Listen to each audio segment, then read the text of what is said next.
going, well, we got to start making plans for one competition or another, and then you hit reality real quick and go, oh, that's right, the season is over.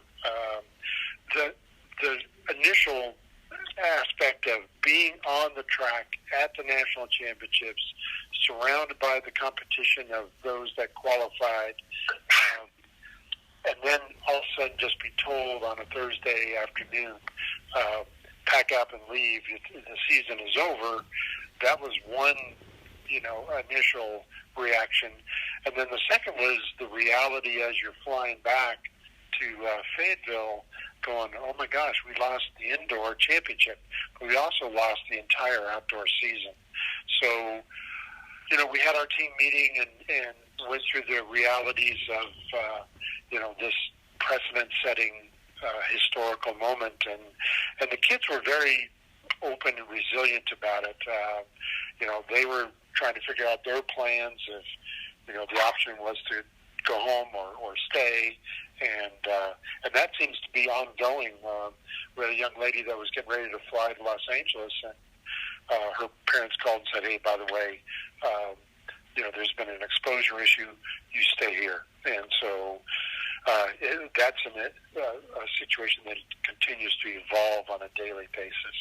But I want to reiterate what Courtney said. Hunter and Dorita Radcliffe, our SWA, they were fantastic about keeping us posted on the realities of what was occurring, and it was such a fluid situation that was changing minute by minute. I know our men's staff and ourselves almost became kind of an information center, because a lot of universities were going, what's going on, what's happening, and we were kind of the informed that could pass on to many of our peers that had no clue what was happening. Who was that who couldn't fly to L.A., if you don't mind me asking? Oh, Katie Izzo. She has a grandmother that is in very, very poor health, and they just didn't want to take any chances. So Katie is staying here, and she's one of those unique individuals that, the season collegiately is over, but she's also an Olympic trials caliber athlete, and we have 5 of those in the distance side alone, and then we have a lot of professional athletes that are alums or are training here in Fayetteville, and they're trying to patch work together as best they can, since the facilities are all locked down until April 15th. So, like a runner's going out and running outdoors? Yeah, they're making do with whatever is available. Even in Northwest Arkansas, it seems like a lot of the high school tracks have been closed down as well. So, it's a series of improvisation as best you possibly can. Well, I got some more questions, but I'll let somebody else chime in if they want to. Nate? Yeah, Lance, do you feel that the Olympics are even going to take place at this point? Everything I read and the IOC continues to publish that it is on schedule. My brother is a longtime flight attendant for American Airlines and literally just flew back from Japan last night.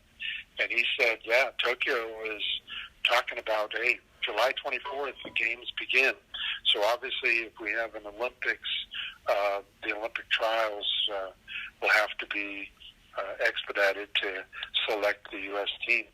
So the 5 of those distance girls, they're all training as best they possibly can. And in fact, a group of them even went up to altitude to just take that month and try to get in some altitude training. Just how has the team reacted to the ones not necessarily going to the Olympics but are trials, but just your normal athletes? Yeah, those that were the collegiate season dependent. They were pretty matter-factual about it. It was a situation where obviously they're disappointed, and they went through that stage of shock and anger and disappointment. But I think now it's a situation where they're focused on their academics, and then they're very curious about what will be the final decisions made by the NCAA to grant them an extended season for the future. But, we had to cover both seasons, the winter and the summer, and, some of our athletes that, we're seniors, had to sit down and make a hard decision about, do I even attempt to think about the idea of coming back and capturing an indoor and outdoor, or do I go ahead and go to grad school or accept a job, and so on and so forth. And those have been real hard decisions and discussions with each and every individual. Since the indoor season was almost, you're down to just one meet, do you feel that they'll give everybody eligibility to connect? As a realist and the financial costs and so on, I would think they would just focus on the outdoor season and just kind of wipe away the conclusion of the indoor season, which is really unfortunate because I think we had a team that definitely was in the top 10, and I think could have, on a good day, been a trophy team. And then outdoors, we were loaded. I mean, we have a phenomenal outdoor track team, and obviously that is a moot point as of right now. Yeah, also, I guess, obviously not the reason you'd expect it, but you really feel good about redshirting the people you did, considering, the circumstances. Yeah, I think, sometimes hindsight works really, really well. I think, the planning that we had made for the indoor season to basically get ready for next year's indoor season, and especially being the host here in Fayetteville, we wanted to make a good showing. So I think right now all that, prognostication has worked to our favor. That could change if all of a sudden they grant extra years eligibility for a bunch of those senior-laden athletes that, are at other schools, and that might change the scoring a bit. But I think right now, we did well in that situation. And as somebody told me as we were getting ready to leave the track on Thursday, that means you're still the defending national champions for 2 years instead of just one. And finally, just as far as recruiting, you are allowed to do anything. Right now, you're limited, not even allowed to make telephone calls, is that right? And correct, yes. Basically, it's just communication via the phone, and try to keep everybody under, in good communication. And then also the transfer portal has seemed to just light up in the last few days, and we're getting a lot of inquiries from different people that are interested in transferring to Arkansas. I think that does it for me. Thanks Nate. Alyssa or Tara? Yeah, absolutely. So, hey, Coach, wanted to ask you about some of these athletes that are here that were training for Olympics. You have, Peyton Chadwick, and then I know that Sandy had to pack up and find somewhere else to train. How hard has it been for those athletes not having a facility to work at anymore? Very difficult, especially the technical events. Our sprint hurdlers and obviously our jumpers and Sandy kind of leads that charge. They can't afford to just take a month off and then expect to try to keep continuity in their training to get ready for the Olympic trials if all that stays on schedule. So right now, a lot of meet directors have been contacting us about, would you be interested in a different competition? And most of that has all been moved to the end of May. So everybody is kind of trying to forecast how this whole disease is going to run its course, and then we'll be fair game to host invitationals or all-comers meets or whatever to ultimately prepare for the U.S. Olympic trials in late June. I know that everything is shut down at the university. Your athletes can't access anything, but I feel like for track, for most of your athletes, it's easier for them to continue to train and do drills and run and keep themselves in shape just because of the nature of their sport. The distance runners especially, they can do a lot of their training, the various energy systems that we try to touch on. But as far as sprints and the jumps go, that's a little more challenging, obviously.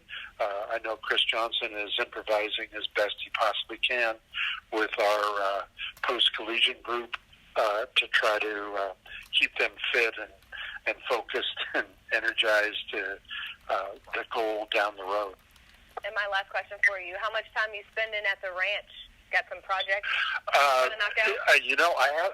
I've only been out there one day, but it is going to be occupying a lot of my time. And talk about a place of isolation. It's my wife and I, and so I don't have to worry about coming across anybody with this new bug.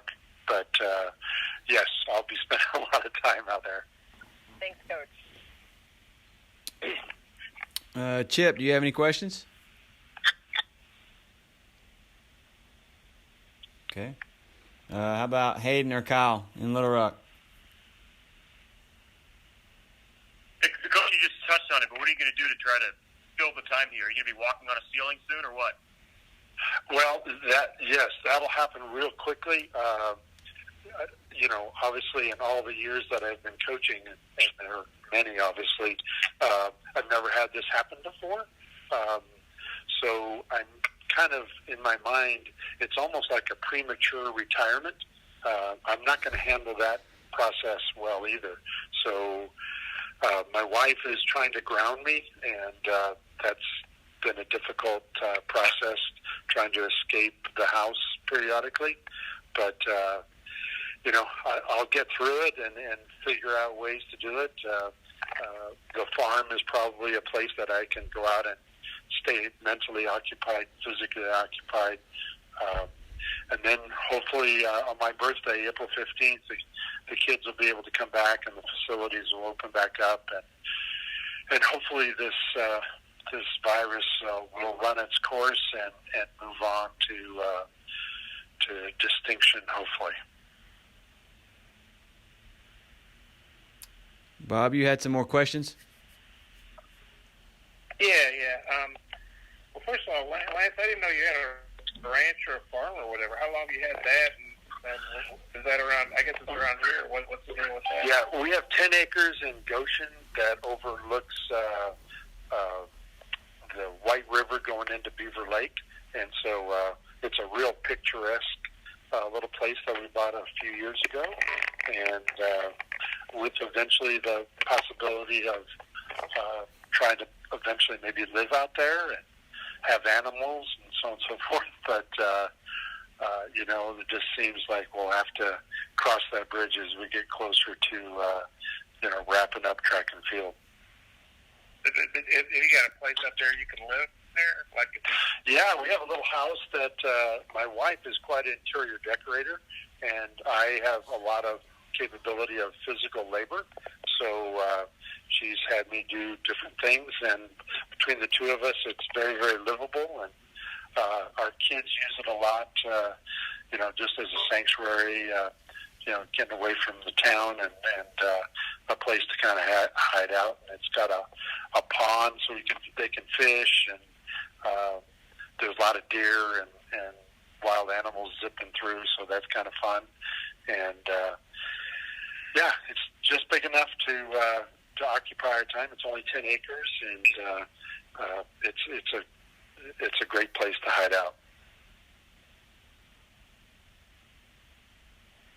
It sounds like a good place to ride out a pandemic. I mean, do you plan about exactly? If things get real dramatic, we can go hide out there. And then you said, I believe you say 5 of your kids are running to altitude. Who all doing that? And where? Our distance kids that have made the trials or the trial standard have headed to, I believe they're in Colorado Springs, and they're going to be there. They're away from school for a month, so they took their laptops and their studies and their running clothes, and just thought they'd get a little bit of an altitude benefit while they're up there. So I guess that's Katie, Taylor. Yeah, Katie didn't go. She stayed, but Taylor and Devin and Karina and Kennedy are all up there.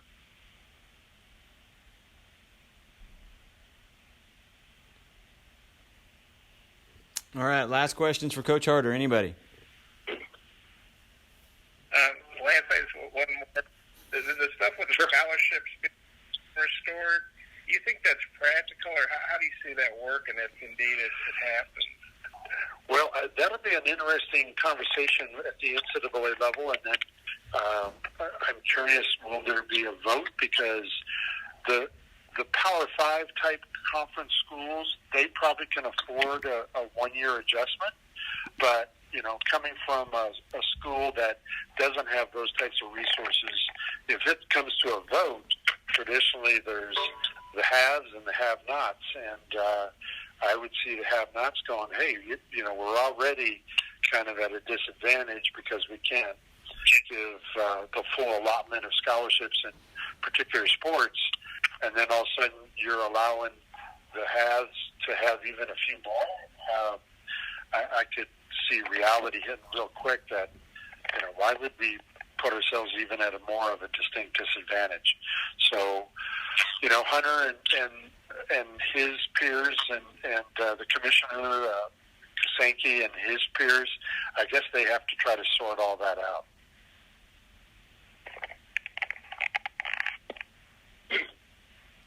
All right. Thanks, Coach Harter. Thank you very much. Thanks, Lance. Yeah, wash your hands. Many times. All right. I think we've got Coach Harter on the line already. So, Coach Harter, if you're ready to go. I'm sorry, Coach Bucknam. Sorry. Questions for Coach Bucknam. Alyssa, why don't you lead us off? Hey, Coach. How you doing? I'm fine. How are you? Hey, good. Hey, just wanted to talk to you first. So much momentum after winning the SEC to head into indoors. How difficult has it been for you and for your team to just kind of digest what's happened the past couple of days? Yeah, I mean, it's, it was a stomach punch. There's no question about that. We were warming up on the track last week at Albuquerque. On Thursday with our pre-meet, coming off the SEC championship, and we really felt like, we had a team that could get it in the top 5, maybe even a little bit better. Kids looked great, and they were dialed in. And then to get the rug pulled out from under them, that was pretty tough. We ended up luckily catching a flight home. We didn't have to stay there for another day and wait for a flight. We got on a plane that evening and got back to Fayetteville. But it's just been a shock to everybody, and we're dealing with it.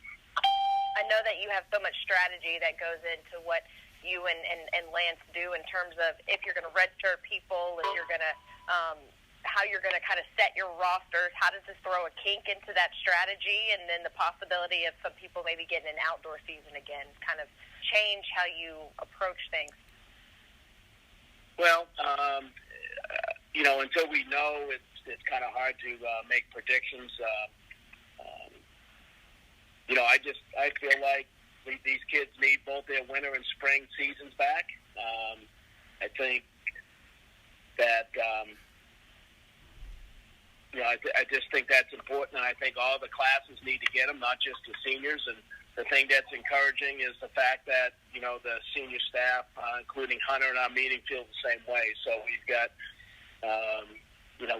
them that have our back on that, and they're just going to have to figure it out. But we just do the best we can, and if we get some guys back, that'll be great.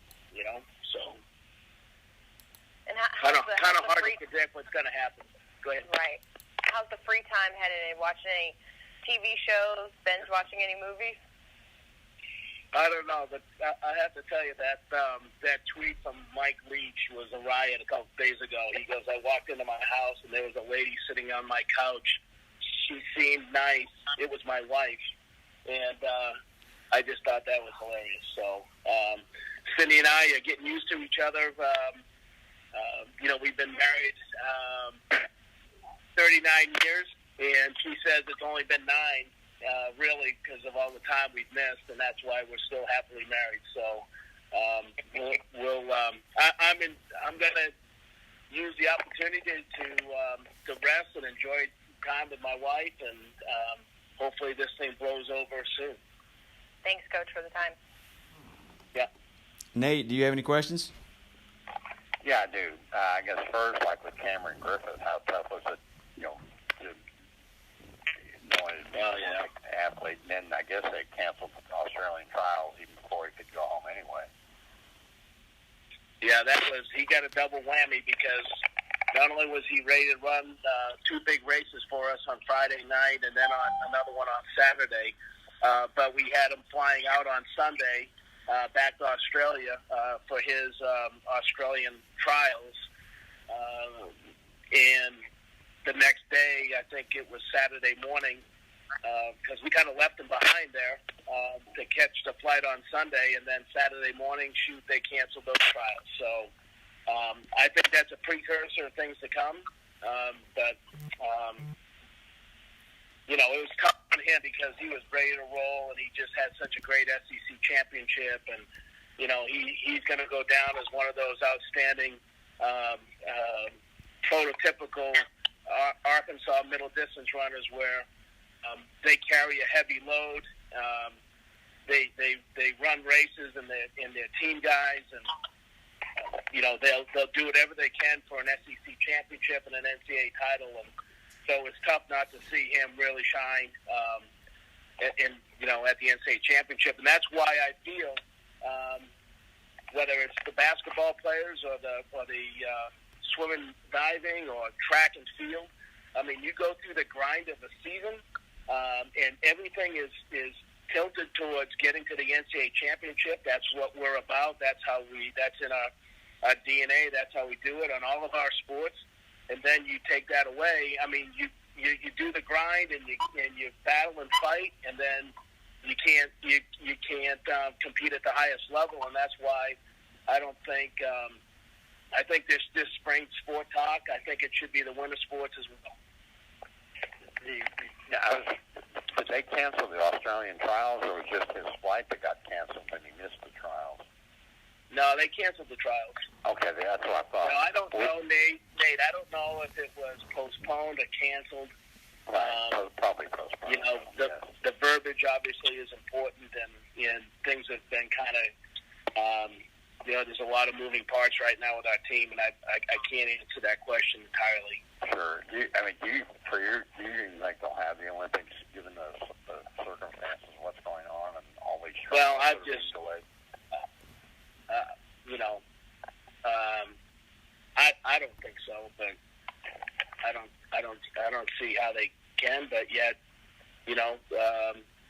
if things go, I hope they do. I hope things go well enough where we get through this, and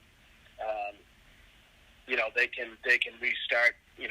They can ramp it back up. That's just my personal opinion. I look at how the thing went with the NCAA, Nate, last week, and we get there, and then there's no just immediate family is going to come into the meet, and then it wasn't even immediate family anymore. Then it was just staff that could get into the meet. That was a confusing thing. This is all happening on Thursday morning.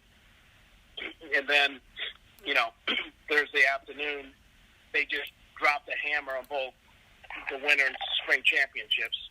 So, I mean, to me, that's a trend. So that's kind of just how I feel about it. And I think that should about wrap it up for me. Thanks. Bob, do you have questions? What was that? Yeah. Hey, Chris. How you doing? Hey, good. How are you? Trying to make sure. So you would like to see everybody get a year, eligibility restored, not just the seniors, but all the classes for indoor and outdoor, since you guys did get to have an indoor championship. Am I understanding that right? Yep. And winter sports is spring sports at all times. Yeah. Do you think that's practical from a roster standpoint and a financial standpoint, or how do you feel good that certainly the SEC schools could make that work with their financial resources? Yeah, I don't know the details. I will follow whatever my people tell me to do, but I think it's definitely workable, and it's not just going to be a 1-year thing. It's going to have to feather out, probably a few more years after that. But I know that I don't see it as a huge obstacle myself. Yeah, because Cameron he was out of outdoors, right? He just had indoor eligibility left, correct? He just had indoor eligibility left, and I heard the question with somebody, I guess with Lance, about timing of red shirts and all that kind of stuff. I think that the thing that was really disappointing for our guys is we came off that emotional championship with a big win, and we were on the uptick. As the last couple of years, we finished second at that meet, and we were just out of the money and outdoor as well. And then we really feel like, hey, we just had a great vibe going, and guys were ready to roll, and they proved it at the SEC championship. And, so that's the disappointing thing about it. I mean, Laquan Nairn was ready to jump as well. I mean, he's probably the best dual threat jumper and one of the best in the country. And you had Cameron as a dual threat, and you had a relay team that we thought was going to win, a 4x4 team. We thought we had a DMR team that was going to be, a top 3 or 4 team, and all of a sudden you had those points up, and we're right in the mix. And that's the tough part. We weren't doing what Lance was doing. It was all hands on deck for us, and that was the thing that was, Lance played his cards right, did a great job. It's just how we were doing it. We just had all hands on deck at all times. So that was really what was tough, because we were on a roll. So it's safe to say you hope Cameron hadn't run his last race for you guys. What's that? So you're hoping Cameron hasn't run his last race for you guys, because you're hoping he'll get some eligibility about that. Here's the deal. I don't know that. I mean, we haven't. A lot of things have to take place for that to happen. It's just the timing of his life, and I think Lance said the right thing too. I mean, you don't know what with school and jobs, and we have a lot of international kids, and so our kids aren't going across the border. We have a lot of kids from Texas, but we got kids from all over the world. We sent them home, a couple of them. We continue to do that. It's in Lance. Cam is in Australian, and it's pretty complicated on getting him back. For one season, half this semester. So, I just don't know. Yeah. Is he back here in Fayetteville now since he couldn't get to Australia? Yeah, he came back to Fayetteville, and then we've had a lot of our distance runners. Some of them are out in Colorado right now. Some more will probably follow. My biggest thing at this stage is our classes and our online classes and our kids getting through the semester. I mean, that to me is a huge priority. And if I had to take an online class, I'd be in trouble, because I'm kind of a hands-on person, need to be there type of thing. And so I just want our guys to finish this semester well academically. That's our first and top priority, and we'll figure the rest of the stuff out. But that's what I'm concerned about. I just had one more question. Paul Newberry, an AP writer in Atlanta, wrote something. I think it was just his thinking, but push the Olympics and push the Olympic trials and Olympics back to 2021. Just push it back a year. Is that something you could see as being viable, or?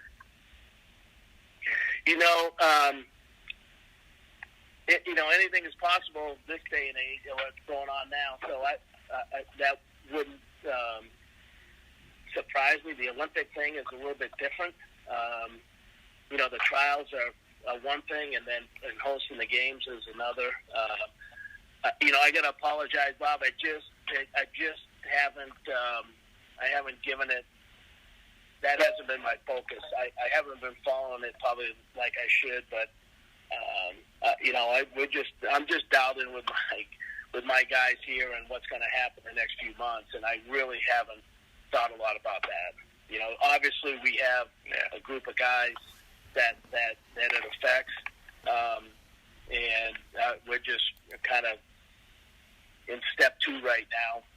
We disbanded our team, and they're scattered, and step 2 is keeping in touch with them and make sure they get they stay on their classes, and they're doing the things they need to do. And then, I guess in another week I might start thinking a little bit heavier about that, but just haven't. I apologize.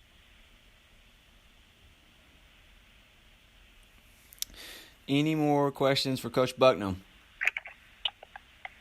Hey, Coach, kind of a news of the day question here. You're a North Shore guy. Did you shed a tear for Tom Brady?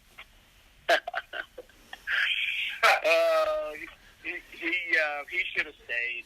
I don't get it, but I think maybe the Patriots will pick up with Winston there, and then that'll really make it interesting. So. No, it was. I guess I read the Globe yesterday, and O'Shaughnessy said, or whatever it said, it's like this is how it felt when Babe Ruth left, right, back in the day. So I guess where history repeats itself, only a different sport. All right, I think we've officially covered everything with Coach Bucknam. Any more questions? Even the Patriots. All right. Thanks, Buck.